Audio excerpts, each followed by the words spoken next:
আগের তুলনায় অনেক আগেই এখন শহরের রাস্তা থেকে জল নেমে যায়, এমনটাই দাবি করেছেন মেয়র দীপক মজুমদার। বৃহস্পতিবার স্মার্ট সিটির জল নিষ্কাশন ব্যবস্থা খতিয়ে দেখে ফের পরিদর্শনে বের হন মেয়র। দুদিন আগে বৃষ্টিতে আগরতলার বিভিন্ন রাস্তায় অনেকটা সময় পর্যন্ত জল দাঁড়িয়েছিল। এ নিয়ে বিভিন্ন ক্ষেত্রে সমালোচনা হওয়ায় মেয়র এদিন ময়দানে নেমে দেখেছেন সব ব্যবস্থা ঠিক আছে কিনা। কিন্তু পরিদর্শনের পর জানিয়ে দেন শহরের জল নিষ্কাশন ব্যবস্থা আগের তুলনায় এখন অনেক ভালো, তাই এখন দ্রুত জল সরে যায়। আমরা শুনবো ঠিক কি জানিয়েছেন মেয়র। বলছি যে আমি আগরতলা সভাবাসীকে প্রথম তাদের বলবো যে আগের আগরতলা যেমন কালীপদ বাবু অনেক পুরনো বাসিন্দা। তা আমি যখন 95 আমরা যখন দায়িত্বে ছিলাম তখন উনি ছিলেন, তা ওদের সাথে কথা বলে কাজ করতাম। তা আলটিমেটলি ওনার যে অভিজ্ঞতা, আমি আগরতলা শহরে বলবো যারা প্রবীণ নাগরিক, বিশেষ করে আগরতলা 50 বছর ধরে বসবাস করতেন, তাদের কাছে আগের আগরতলা অল্প বৃষ্টি হলে আগরতলা শহরে কি অবস্থা হতো, এখন বেশি বৃষ্টি হলে পরে আগরতলা কত পরিমাণ জল হয়, বৃষ্টি হয় এবং কত পরিমাণ জল হয় এবং কত দ্রুত নিষ্কাশনের ব্যবস্থা আমাদের এতটা ভালো হয়েছে যে কত আগে জলটা বেরিয়ে যায়। আগে 7-8 ঘন্টা জল থাকতো আগরতলা পানি কেন্দ্রে, যে জলগুলি এখন 40 মিনিট থেকে 1/4 ঘন্টা বা 1.5 ঘন্টা থাকে।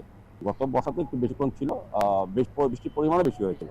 তো বর্ষাতে সারা শুধু আগরতলা না, সারা দেশের বিভিন্ন রাজ্যে যারা আমাদের থেকে বেশি বড় বড় সিটিতে যে পৌর নিগম বা কর্পোরেশনগুলি আছে, তাদের নিষ্কাশন ব্যবস্থা আমাদের অনেক বেশি উন্নত।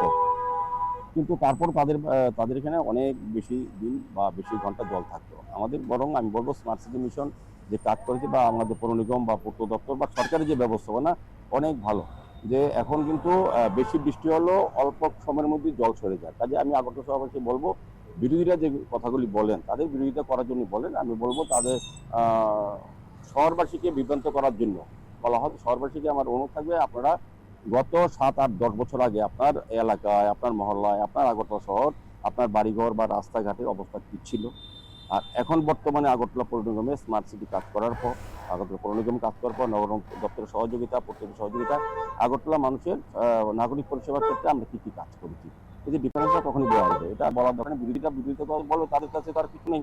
তারা এখন আমাদের সরকারি যে কাজগুলি ভালো হচ্ছে সারা রাজ্যের সঙ্গে আগরতলা শহরে, সেই কাজগুলি তারা বিরোধিতা করছেন। তাদের আর পুঁজি কি মানুষকে বলা, মানুষও সতর্ক এবং সচেতন বলেই তাদেরকে প্রত্যাখ্যান করেছে। পরপর 2বার ভারতীয় জনতা পার্টির নেতৃত্বে সরকারের যে হয়েছে বলে উন্নয়ন হচ্ছে বলে হচ্ছে। আমাদের পৌর নিগম আগামীবার যখন এই নভেম্বর নির্বাচন হবে, আগামীবারও একদম বিপুল সংখ্যাগরিষ্ঠে 51 সিট পেয়েই আবার পৌর নিগম গঠন করা।